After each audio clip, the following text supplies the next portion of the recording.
Is this how you handle all your personnel problems? Sure. You'd be surprised how far a hug goes with Geordi or Worf.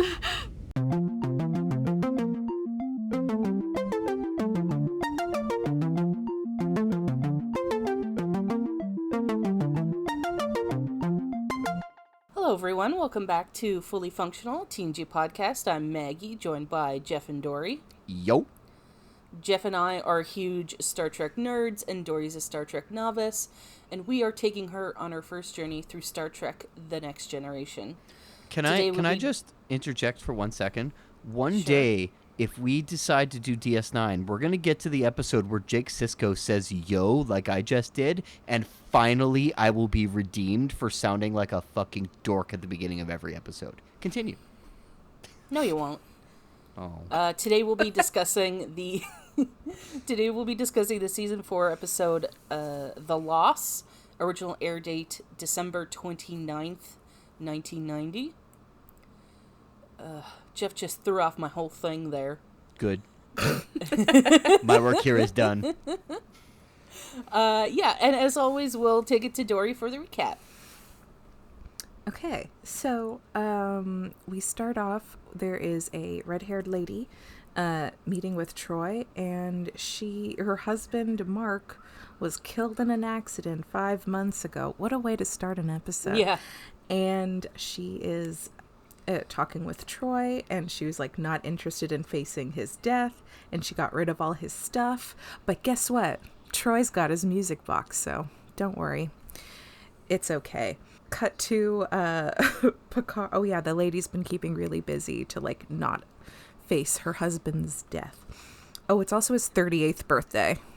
She's in denial. She's in real hard denial. Cut to Picard talking about him and Riker entering the bridge and talking about riding a horse in the Himalayas. Riker is not as psyched to try that out. Fair. Yeah, I think, is this only the second reference to Picard being into horses? I don't mean into horses, but you know what I mean. What? Well, we've seen Picard with horses before. Didn't I just say the second reference to it? Yeah. Yeah. So this is the second reference to Picard and horses. It will not be the last. Okay. There's definitely funnier ones than this. God, there's some funny references to him and horses. Oh, boy. So, okay, sensors detect something and then they don't.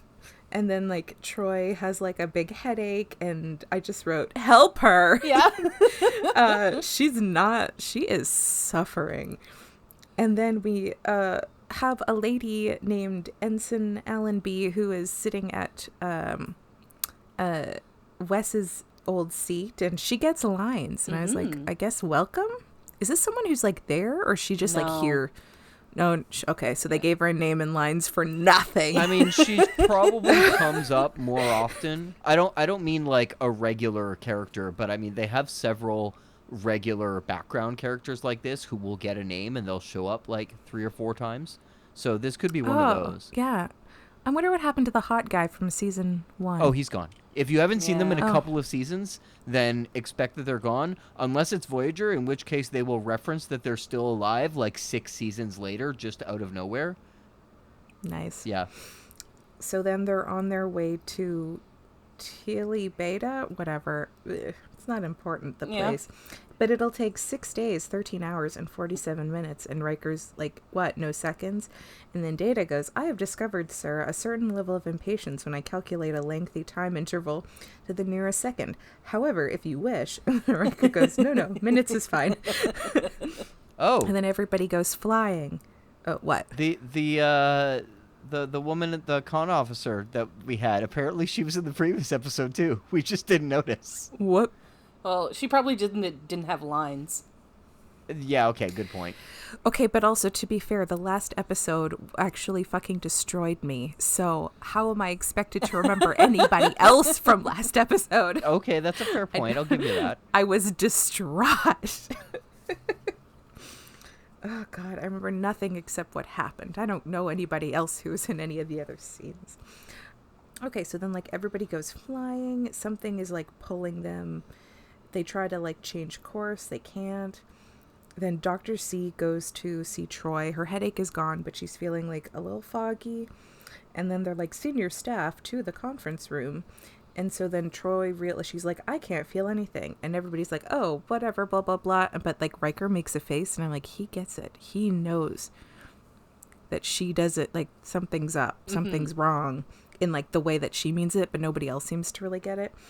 But basically, Troi has lost her powers. Oh no. Gasp. Nobody saw this coming. We told you that was the so- premise of the episode, I know. Oh yeah. Yeah. She's like, yeah, I can't like sense anything, so not doing great. So Dr. C examines her and she's like, yeah, you got like brain damage. Not sure like what the long-term situation is, if this is permanent, temporary. And Troi is like, that's not great. And Dr. C is like, if you were anyone else, you know, oh God, what did I write? Oh, if you were anyone else, you know, oh my God, why am I reading it like I don't remember the context of this? She's like, if you were anyone else, you know, the first thing I'd do, I'd send you to Counselor Troi. And then Troi goes, well, I have an advantage, don't I? I see her quite often. Lol. Whoa! And then Dr. C is like, you know, you should really see a qualified therapist Oh, to talk about your shit. There's people with psychology degrees. And I yeah, was like, fucking oh, yikes, wow. Doc. Wow. Wow, Dr. C.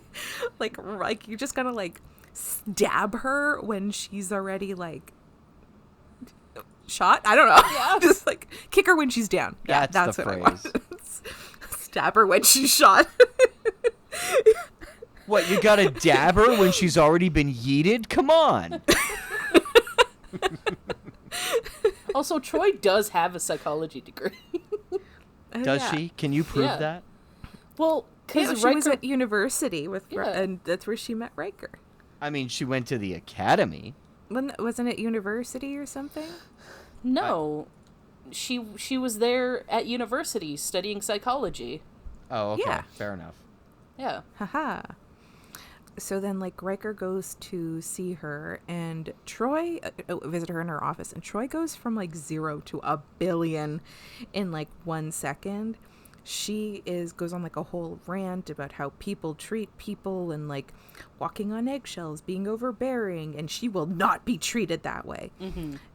I'm legit not happy with how Troi is portrayed dealing with this in this episode. Like, I get that it's supposed to be a painful thing, but the way that they went for it just seems like 100%.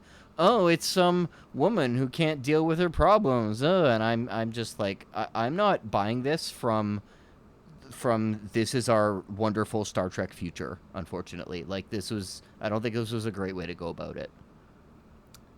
Yeah, this is yeah. So then Riker goes, hey, but he says it really weirdly. I don't know why, but I like laughed when he said, hey. And then he says, Imzadi, and she goes, oh, please. And then I wrote, hello, pot, it's Kettle. Because she is just, then she's like, if she gets better, she gets better. If she doesn't, she'll adapt. Life goes on. And I was like, remember the lady you spoke to earlier? This is sounding familiar. Are you saying that there's like a common theme in the episode? I know, isn't that wild? I have something to bring up okay. about that later. Actually, keep going. So, okay. So here's the thing. There is stuff that happens in this episode about the like ship stuff. I'll be honest. I don't know what the fuck was happening. Neither do I. And I watch the episode and I usually know this shit. I just wrote Geordi and Data see star shit. I don't know. They saw 2D aliens. Yeah. And they just happened to approach 2D aliens from the exact perspective that you wouldn't be able to see them, which is like a 1 in I do not know how tiny of a chance. Yeah, I refer to the aliens as the 2Ds. I mean, that's what they Like, are. I don't know what the fuck to call them. Okay, so now back we got the red-haired lady who we don't learn her name until far into the episode. We learn later, like in little bit later, her name is Ensign Brooks. And then near the fucking end, we learn her name is Janet. It took to the... So the red-haired lady is Janet Brooks. We're just going to call her Janet. So Janet comes in and she's like, hey, I cried for 2 hours, so now I've come to terms with the death of my husband. I'm good now. Yeah. I've accepted it. I'm ready to move on. And Troy's like, hey, that sounds like a load of bullshit. Yeah. Crying for 2 hours doesn't erase months of denial. And then the redhead lady, Janet. Oh my God, she's got a fucking name. I just kept writing redhead lady in my notes. I wrote red-haired lady so much in this because we don't learn her name till later. Mm-hmm. So yeah, Janet's just like, no, Troi, you're wrong. I know how I feel, and this is definitely working for me. Yeah. But Troi also tells, like, this also feels like a real, like, shit thing to do, because Troi tells Janet that, like, full disclosure, I've lost my powers, so I have no way of telling if you're actually feeling the way you say or not. Mm-hmm. So Janet was able to be like, Troi, you're wrong, I feel great, and Troi just to be like, okay. Yeah. Sure. So, okay, then there's, like... Okay, so we're back to the 2Ds. Their life forms being random. I don't know. Geordi wonders if they're sentient, and then Troi takes that real personally. Mm-hmm. I get why she would take it personally, but like knowing what I know of Geordi, that would not be a dig to her specifically. Yeah, that would just sounds like thinking out loud. But Troi is really freaking out. So they're going to do Geordi's plan, whatever the fuck that is. Like, honestly, anyone's guess is as good as mine at this point. It's to use the science, to science the science. I love that. Godspeed. Then Troi, she rushes to see Dr. C. And because Dr. C doesn't really have anything to do for Troi at this point. And Troy's like, how do you live like this? And she's like, I can't do my job. And then... oh boy, her and Dr. C get into a moment. Dr. C says, if our positions were reversed, what would you tell me? And then Troi goes, if our positions were reversed, I wouldn't have been in here treating skinned elbows while you were lying passed out on your office floor. I'd have been there a lot sooner, perhaps in time to prevent this from ever happening. And then she, like, exits. And this was the first time I have ever seen Dr. C flapped. Mm. She just stood there, like, she looked shook to her core of just like, oh, fuck. It was intense. I mean, her friend basically just said, I'm hurt, fuck you. So, yeah. Like... oh, I'm saying she's justified, 100%. To me, like, Dr. C always just seems so composed regardless of the emergency. And not that she wasn't composed here, but, like, she's usually just like, fuck everything, we're gonna do this. And here she just is, like, silent. I'm like, wow. To me, that's Dr. C being flapped. Mm-hmm. The thing is like, I don't mind the portrayal. It's just the lack of buildup that's happening, because these are all legit things like people would feel like, especially losing something that's like if you were to, you know, suddenly become blind or deaf or something, losing just such an important sense. It's like mm-hmm. there is like a period of like a lot of emotions and stuff before. Oh yeah, you absolutely. But sure. I think in addition to every like understanding being put forth to her, like every like, well, you know, when people lose a sense for this, she just completely dismisses them all and is 100% like, no, this one is different. It's like, but yeah, it's fucking not. Yeah, yeah. But I could see her, like, I could see someone feeling that way. Yeah. Like, feeling like no one really truly understands what this loss is.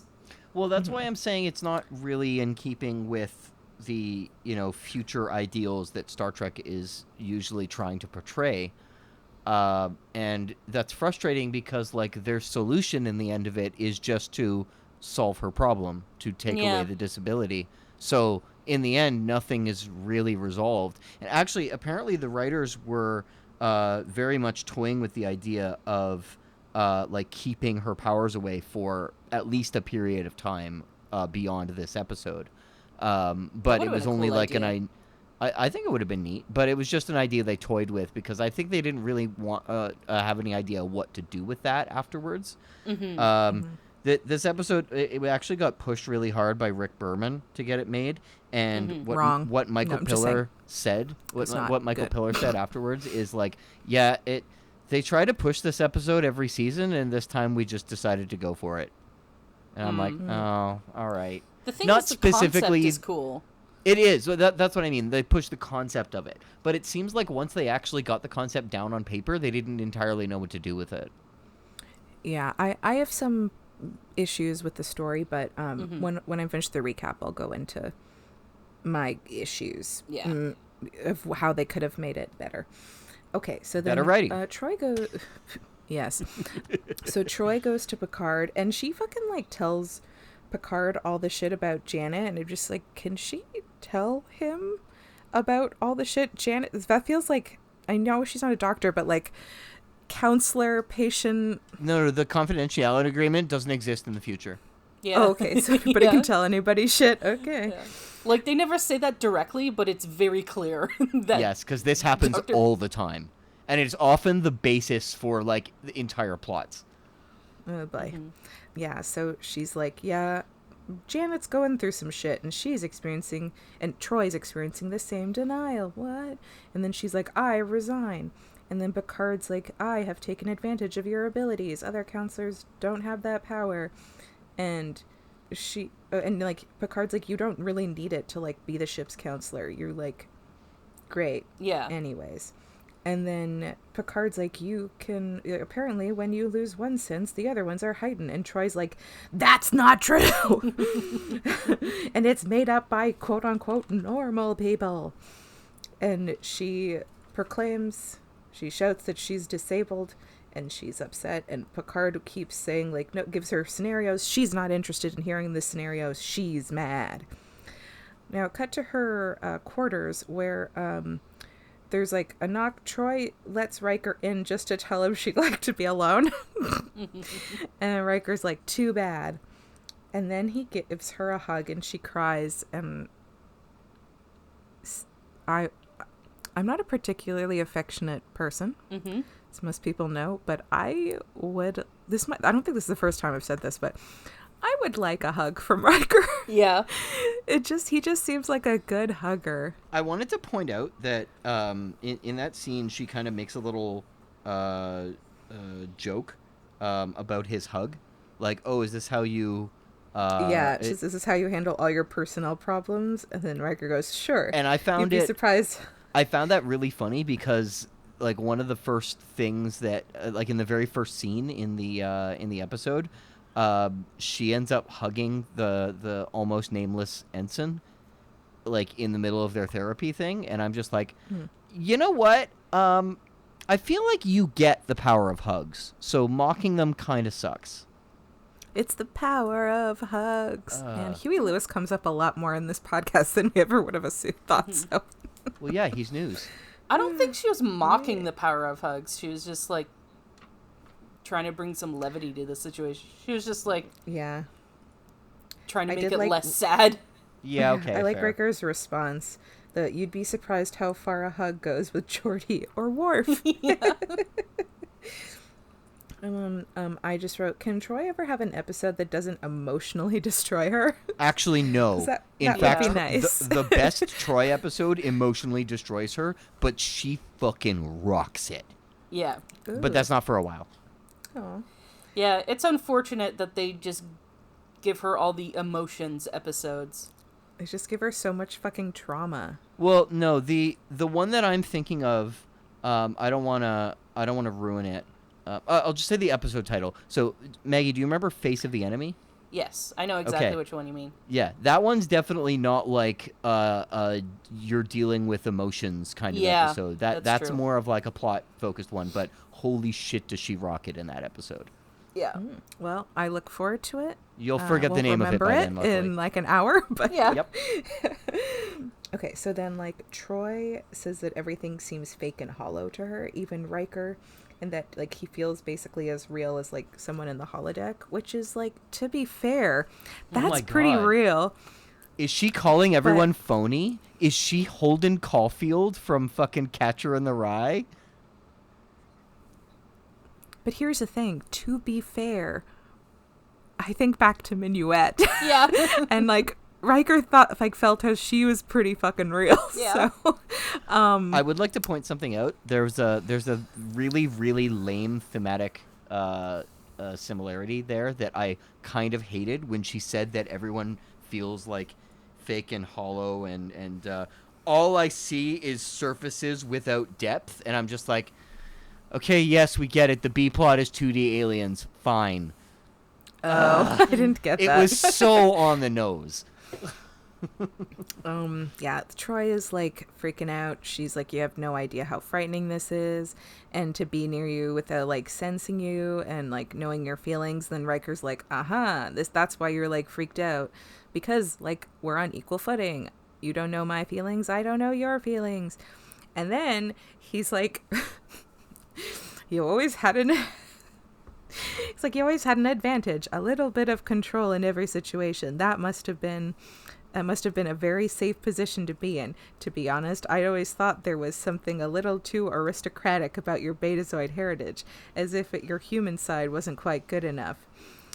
That was intense. Yeah. Oh, okay, so I'm actually really disappointed that that's never brought up again, because Troi is quite literally a blue blood.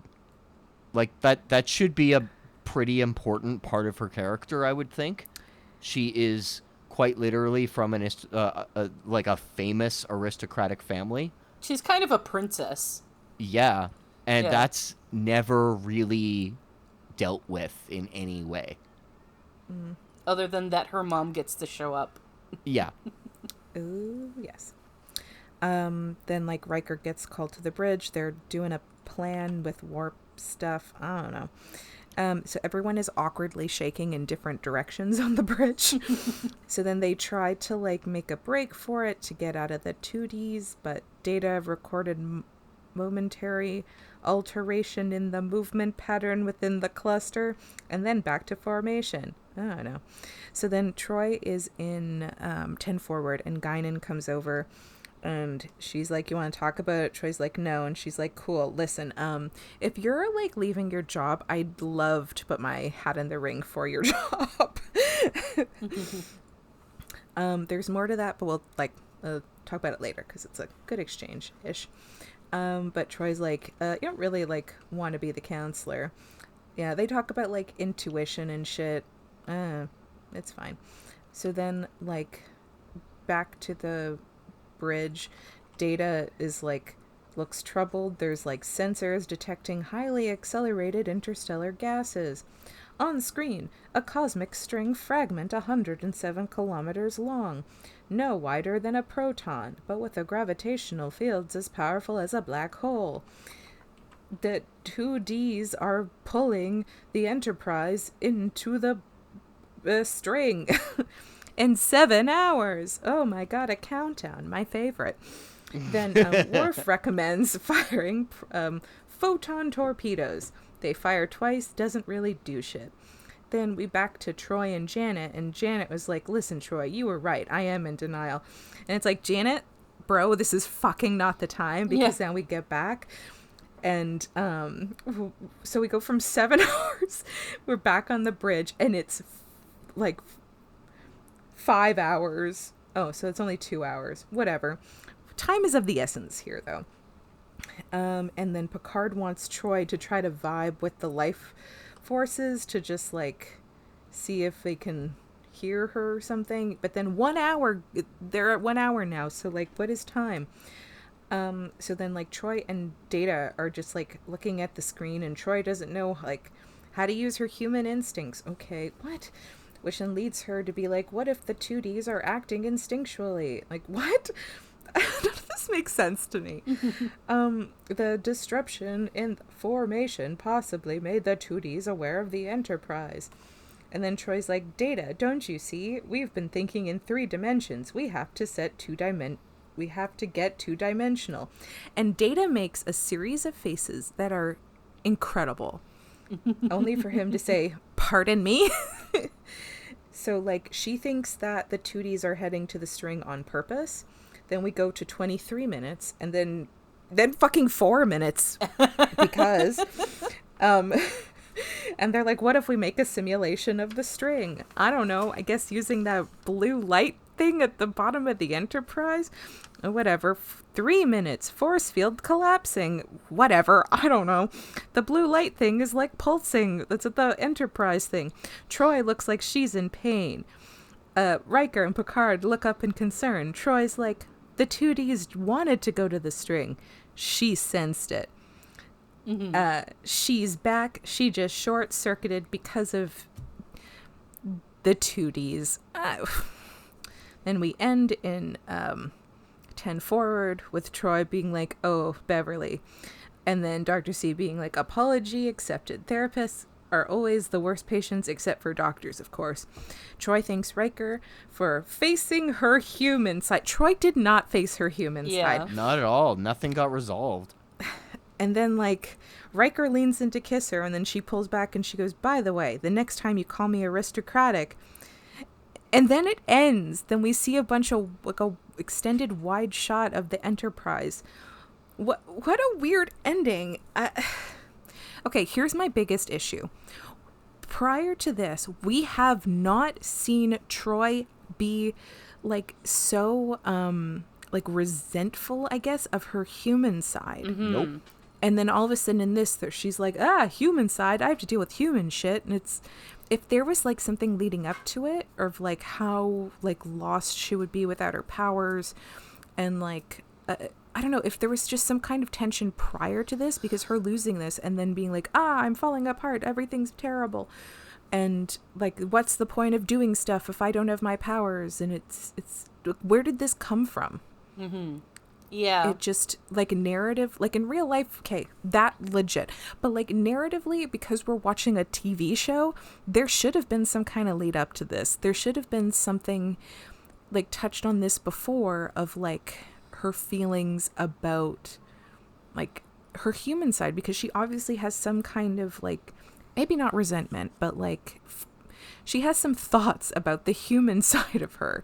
Because she's told, like, hey, you can just, like, carry on and, you know, you're fine. Like, you'll learn to adapt. It'll be fine. And she's like, nope, world's ending. Everything's terrible. It sucks. I can't do my job because I don't have my powers. That's it. I'm done. And it just, The like, end. It felt so abrupt. Yeah, it comes This out whole of episode nowhere. is abrupt. Yeah, like, the Riker makes a bold assumption about, like, why she's feeling this way. In terms of, like, oh, now you have to deal with the human side. I mean, I think he's right to bring up that it's, like, part of it probably is, like, yeah, you had some, like, control over every situation, like, being the only one who knew how people felt and stuff, but that's not necessarily, like, oh, because you don't like your human half. That's just being a betazoid. Yeah. Yeah, like, here's the thing. I wish they'd just gotten rid of the 2D alien shit and just made the whole episode about this. Because then they would have had the time to, like, you know, have this build more, have her go through more, like... Yeah, you know. because it truly, like, I don't care. Yeah. And I really like Troi, but this episode, I just was like, I don't care. Mm-hmm. I don't care about Janet. I don't care about these aliens. I'm like, oh, cool. Another, like, life form aliens that are tiny that we can't really see, and they're doing something. Yeah. Like, we've done this already. Like, this is season 4. We've done this how many times at this point? Mm-hmm. Like, I did not like this episode. Yeah. I was hoping rewatching it that I would like it, but yeah, I don't. There's not much to like about it because it doesn't really have a story that has a proper resolution. There is something interesting that I found, actually. The fact that they did the scene well, both scenes, but the first one anyway, with Troi and Guinan, because one of the criticisms of Guinan back when TNG was actually airing was that in terms of her role on the ship, she's really similar to Troi. She's kind of a, friend therapist to people, and they just use that except in a slightly different way. But keeping in mind that she hasn't actually been seen that many times at this point in the series.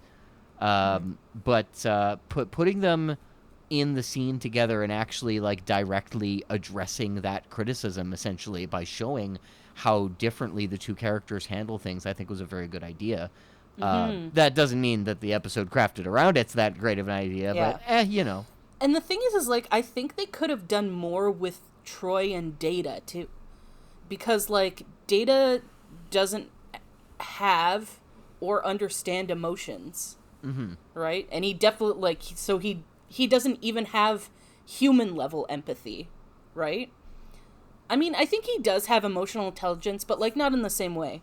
So like Troi, like, I think it would be really interesting if Troi talked to Data about like what is it like experiencing things without like sensing how people feel and stuff like that. Yeah, that would have been a much more interesting plot other than her trying to help this Janet. Like, Janet, nobody needs you right now. Yeah. You're not important. I didn't mind she was that. fine. It was nice to see Troi actually do her job. yes, It was nice for that, but I think the issue is like everything with Janet was so on the nose of like everything. Like, we're watching Troi treat someone with the same, like, not the same situation, but a huge level of loss of something. And it's also, but the thing is, that's like the most frustrating bit is like it's compared like throughout the episode, Troi and Janet. But Troi's loss comes back to her, and Janet's husband is still dead. Yeah. So, like, rip to Mark, I guess. Like, yeah, because here's the thing is, like, it would have been nice to get to a point of, like, full acceptance a good while before her powers come back. If you have them come back in the same episode. She should have been, like, acceptance should have come, like way earlier, and then at the end it's like, oh, your powers are back, and she's like, yeah, it shouldn't have been such like a victory. Yeah, it just makes the whole, like, the episode feel so hollow because like she goes through all this, she's like rude to everybody, and then like only for like her powers to come back, and it's like everything's fine now because I'm back to normal. Yeah. And the thing is like, you could have leaned, like, if you wanted her to be, like, so mean and rude to everyone, to, like, just show her be wildly out of character, you could have leaned into that and, like, done more with the sort of, like, she feels out of control aspect of it. Yeah. It did feel really out of character for her to, like, how she freaked out the way she did. Yeah, definitely. I mean, I think that it was supposed to is be like, wow, like, Troi really isn't dealing with this well. She's not acting like herself. But it just, there wasn't enough around it to sort of justify it. And the characters didn't really seem to acknowledge that she was acting wildly out of character. Yeah, I really wanted to criticize a particular part of the episode. There's a scene where Troi goes into the ready room with Picard, and that entire discussion between the two of them, I actually fucking hated, because Picard is kind of playing ignorant through part of it, and she's like putting him in her place, or in his place with like, oh, well, I feel this way and that's final, and he doesn't really like stand up and defend his position and whatnot. And it's like, I'm sorry, this is the kind of stuff that Picard would excel in. Telling people to, inspiring people to accept their limitations is quite literally like a fucking character trait for him at this point. So the fact that he is playing ignorant for it, or written ignorantly for it, it just not in character for him at all. And I did not like that. Yeah. Picard definitely would have had, like, some nice speech about, like, he's had to go through this with other characters before, like He has. fucking like Data, when he says like, listen, sometimes you can do everything right and still fail. You know, when Data was having his crisis about like not winning that like Connect 4 game or whatever the fuck it was. 3D Connect 4. Yeah.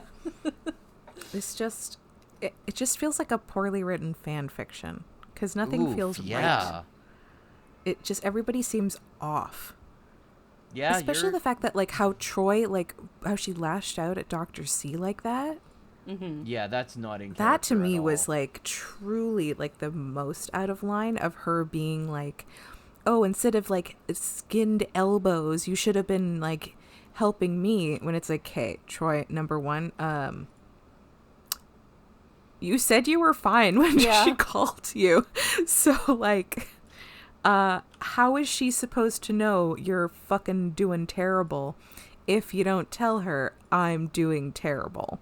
Yeah. And also, she's the doctor of the fucking ship. People are like, other people were like hurt. It wasn't obviously like skinned elbows, but you should have helped me. Me. It just, everything just felt off. I also think this is the episode where I truly have no idea what happened. Yeah. Like usually I can have like some kind of like, okay, I kind of get it. I truly could not tell you what their fucking plan was. Yeah, I don't know. In your defense, as somebody who normally gets what they're trying to do with the more Star Trek-y stuff, the sciencey stuff. Yeah, they failed. They absolutely failed. This was not. I'm assuming an episode it's that's well crafted. Something about string theory or some shit. I don't know.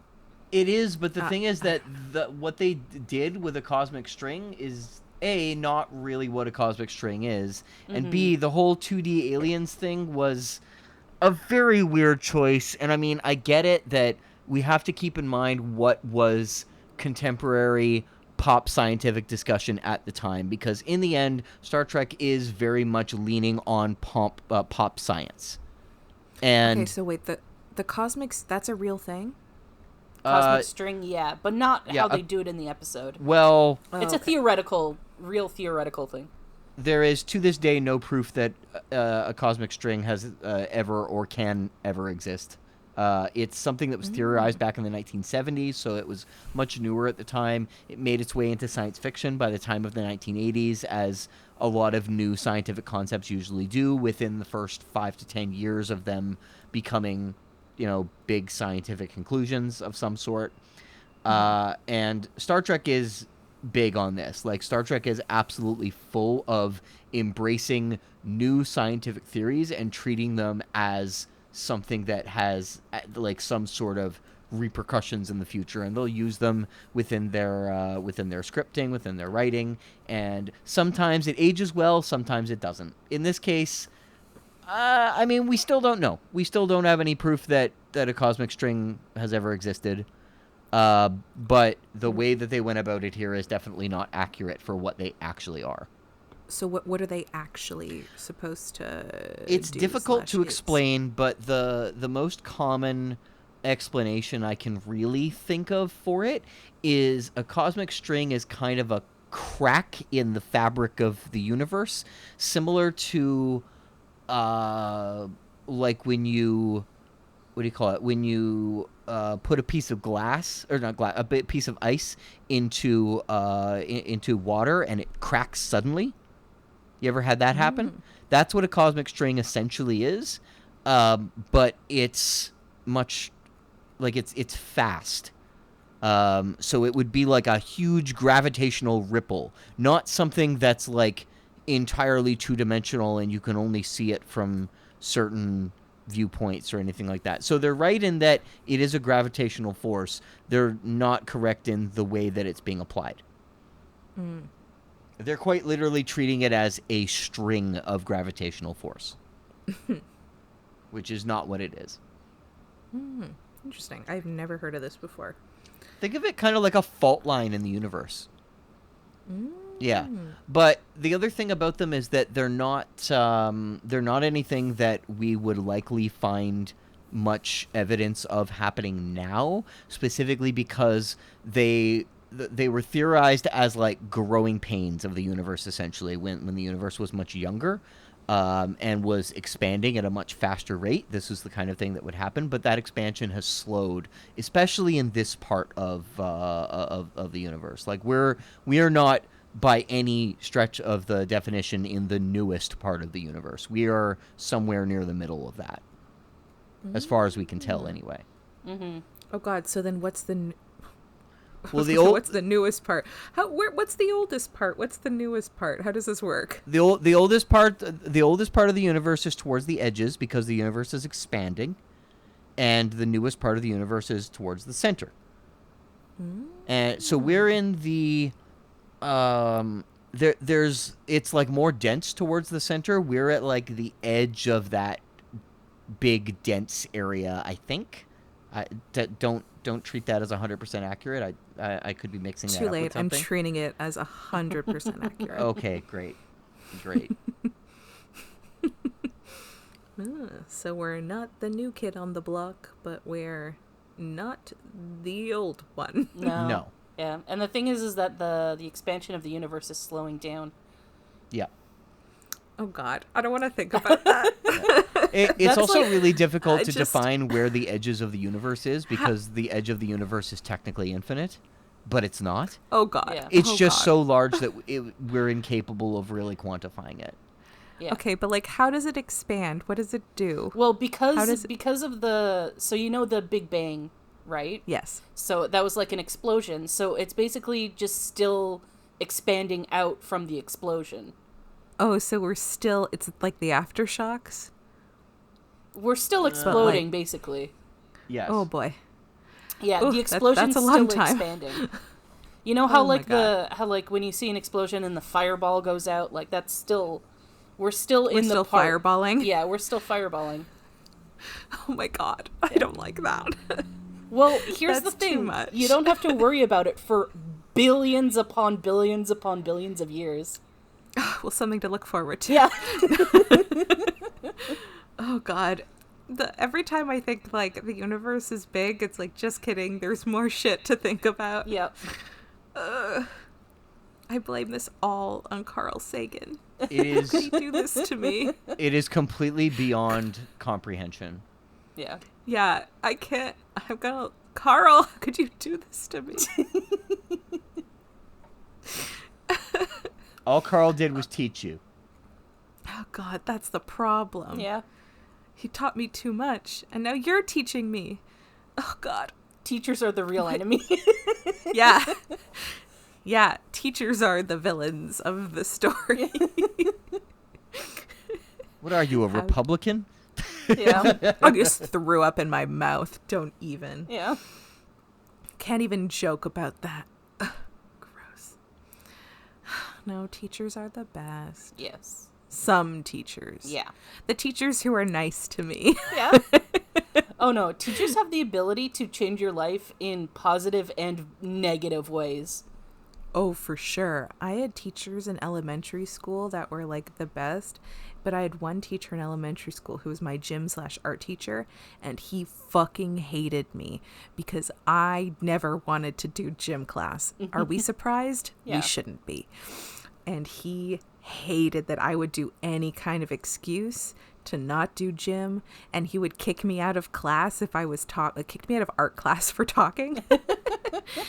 He also, like, when I was a kid, I had a lot of allergies, and like I used to be allergic to like chalk and charcoal and that junk. I'm not anymore, but we had to do an art project. We had to draw a famous person with charcoal, and I literally got like a doctor's note to be Yeah. like, I can't use charcoal, so I had to use pencil crayons. A pencil, yeah, I used a pencil crayon. It was pencil crayon and like just pencil. Yeah. I think it was like a mix of both or whatever. For those who don't It was- live in southern Ontario, pencil crayons are also known as colored pencils. Oh, yeah. Yeah. I thought they were called that all across Canada. Pencil crayon. Yeah. No, I didn't know it's- that was like not a. It's a regional colloquialism. Oh, I didn't know that. Yeah, Party. that's what we call colored pencils here is pencil crayons. Yeah. And oh my god, just thinking of the logistics of like, it is a pencil that is a crayon. Wild. Yeah, so like I did my drawing of the famous person. It was Julia Roberts. Because she was my favorite actress when I was like 12, 13 years old. And your favorite movie was Erin Brockovich because you had no taste. No, I did like Erin Brockovich. No, but I think like when I was younger, I saw Runaway Bride and that like hit me. I watched Runaway Bride last year and it is not a great movie. Richard Gere's character is an absolute monster, but here's the problem. He's gorgeous in this movie. But he's such an asshole. The movie is not great, but I guess I liked it when I was younger. I don't know. Julia Roberts, for whatever reason, like spoke to me. I don't know. I was a big fan. I don't think I've seen her in anything in like a very, very long time, but I was a big fan when I was younger. Yeah. And so when we were finished, my teacher failed me because in the rubric, he gave me a 0 because I didn't use the right art, like equipment. Oh, the right medium? Even though I had a doctor's note saying I was allergic to the equipment he was assigning us to use. What the fuck? Yeah, he fucking hated me. He always kicked me out of art class. Ugh. Some teachers are just there for the power trip. Yeah, and allegedly he was having an affair with another teacher at our school. Ugh. And they were married to other people, so allegedly. Yeah. What Dory is saying is that you cannot sue her for defamation. Yeah.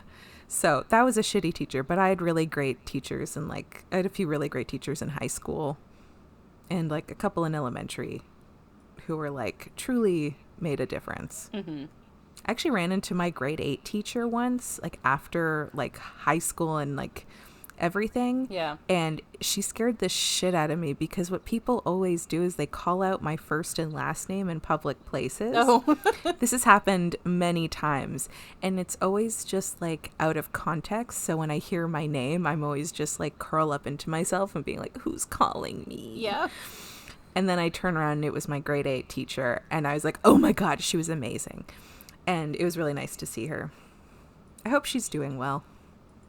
Yeah. Good teachers make a difference. Bad teachers fucking suck. Yeah. You know who you are, bad teachers.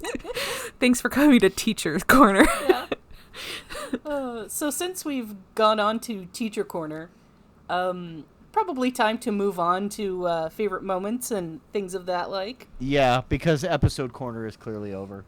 Yeah. Yeah. This episode was me. Yeah. I've got a few like favorite lines in this. I enjoyed the like minutes and seconds thing exchange. Riker's like, so Data's like, it's 6 days, 13 hours, 47 minutes until we get to wherever. Then Riker's like, what? No seconds? And Data goes, I have discovered, sir, a certain level of impatience when I calculate a lengthy time interval to the nearest second. However, if you wish. And then Riker goes, no, minutes is fine. I did if Dr. C and Troi at the beginning were like, if this was anyone else, the first thing I'd do, I'd send you to Counselor Troi. And then Troy's like, well, then I have an advantage, don't I? I see her quite often. I was like, well, I liked Riker's hug. I would like one. Okay, thanks. Yeah, that did look like a good hug. You want to feel Riker's soft arms? Yes. His strong grip? Yes. His strong Riker-esque grip? So when they were hugging, Troi goes, is this how you handle all your personnel problems? And Riker goes, sure. You'd be surprised how far a hug goes with Geordi or Worf. Yeah. God, what I would pay to see that hug. Yeah, yes. I want to see a Worf hug for sure. Incredible. I feel like Worf would like stand there and just sort of like not know what to do, like let Riker hug him, and then sort of like with one hand do that awkward like pat on the back. Yeah. Of like, yeah, they're there or something. I feel like Michael Dorn would be a good hugger, but Worf would not be. Yeah. Not enough Worf in this episode.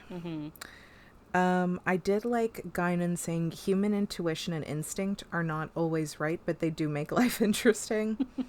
Oh, when Troy's like, Data, don't you see? We've been thinking in 3 dimensions. We have to get 2-dimensional.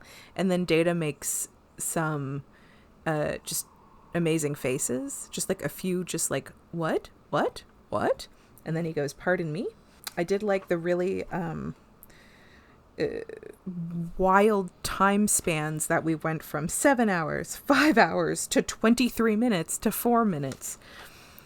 To 3 minutes, and then like 15 seconds, and then like we're done. Yeah, it's funny, I have a lot of favorite parts for an episode I don't care about. Yeah. Yeah, okay, I think that's everything. Yeah, I mean, a lot of my favorite stuff is the same as you. Yeah, they're exactly the same, actually. Jeff? Yeah, mine is definitely the, I'd really rather be alone right now. Too bad. Also the, all I see are services without depth. That fucking comment just being 100% on the nose with the episode, and I'm like, okay, guys, we get it. Oh, yeah. Yeah, Although, I found like, that very amusing. Yeah, that is scary as fuck, though, because there are conditions where, like, you sort of perceive everyone as, like, not real, and that shit's scary. I do not give you permission to perceive me. I mean, I guess that's the thing with this episode, is that, like, I do feel bad for Troi. She's obviously going through it, and I think this was, like, I guess this was, like, an episode that was trying to be, like, talk about people with disabilities, but, like, I don't know, it felt like it just came out bad. Yeah, because it didn't really deal with disabilities at all. It dealt with a disability and then just took away that at the end of the episode, and there we go. Yeah, like, what is the message they were supposed to be doing here? Like, it doesn't make sense. This episode didn't make sense. I'm ready to forget it forever. Yeah. I will only remember it when we do the season 4 recap. Yeah. A retrospective, when I look through my notes to find my favorite bits. All right, so with that, we'll move on to predictions for the next episode. So the next episode is called Data's Day. Ooh! And I'll let you guess what this episode, who this episode's Data's about. Day off. Data's Day off. Oh my god. Yeah, and Jeff will give you the descripto little bit. So, Dory, the episode begins with Data writing a letter to somebody that you really hate, Bruce Maddox. Fuck Bruce! Okay? They're friends If you recall, at the end of that episode, Bruce saw the error in his ways and said that he wanted to learn more about Data as much as he could, and he's kept in contact with Data all of these years. And so Data, in his wisdom, has decided to write an episode about... Sorry, write an episode. Data, oh my god, in his I was wisdom, like, Data's gonna be an episode from Data's point of view? has decided to write a letter explaining his experiences from his point of view. So this is a day in the life of Data. Oh my god, I was just gonna say, are we getting a clip show? Holy shit. It's not a clip show. Okay, it's a day in the life of Data as told by Data. Ooh, I love it. Ooh. Now, okay, number 1, fuck what's Bruce. his day? Oh god, okay. I would love it if Data had like an alarm that had like some fun music that would wake him up in the morning, but I doubt it does. I bet he probably just like sits up like a zombie. Oh, there is an important aspect to this day that I think should be included. Should I include that? Oh. Yeah, it's not just a normal day. Data is attending a wedding. Yeah, he's Yes, he's participating in part a of the wedding. Wedding? Yeah. Oh, cute. Oh my gosh. Okay, so my prediction is we're going to see Data's day for Data while he's preparing for a wedding. That is a good prediction. Okay, so he's given a... Oh, okay. Do we know the people getting married? Or are they just some randos on the ship? You've definitely met one of them before. Yeah. The other one I don't think you've met yet. Yeah. I think Is this it is the first time that O'Brien? we meet them. Maybe. No, right? Maybe He's not. not getting married, is he? Couldn't tell you. Ugh. Data's not no. Picard would officiate a wedding, I would think. Data would be, I was at the flower boy. That's not a job. Although, how cute would it be to have like Data walking down the aisle throwing flowers? Oh, could he be the ring bearer? No, he'd be like a groomsman. Oh my God, part of the wedding. Data. That's so nice. I don't really know how to make a prediction. I feel like you guys kind of told me what happens. All right. Well, what kind of... What? Do you want me to guess what Data's day consists of? Yeah. Yeah, like, what kind of wrenches do you think would be thrown into a wedding if Data were involved? I feel like he would accidentally say some stuff about, like, statistics about, like, marriage, like breaking up or something. Or maybe he knows one person of the couple has like some secrets, and he maybe caught them once but doesn't know it's like a secret, so he shares the secret because he doesn't know discretion. Data, how could he break up a wedding? Somebody falls in love with Data. one of the people in the couple falls in love with Data. They're like, Data, run away with me, and he's like, I don't know. I don't know. This is really hard. Or maybe Data, like, misunderstands. Maybe he's the interior decorator. I don't know why anyone would hire him to be the interior decorator. But they give him the theme and he misinterprets it. And he, they give him something like City of Love or something like that. And he just, like, takes it weird, like, the theme very literal. And maybe just, like, it's not great because it's, like, a metaphorical theme or something. Maybe he screws up the outfits. I don't know. All right. Oh wait, Data's job is to get the, like, something borrowed, something blue, something whatever, the stuff in that thing, and it's a scavenger hunt around the ship. I don't know. I'm just trying to think of wedding things at this point. I'm not super versed on wedding stuff, so Yeah. Yeah, I guess whatever. All the stuff I've said so far. Well, let's just say that's a prediction. All right. Well, if you'd like to see if any of that's right, join us. Watch along with us and join us for the next episode of Fully Functional, a TNG podcast. Goodbye.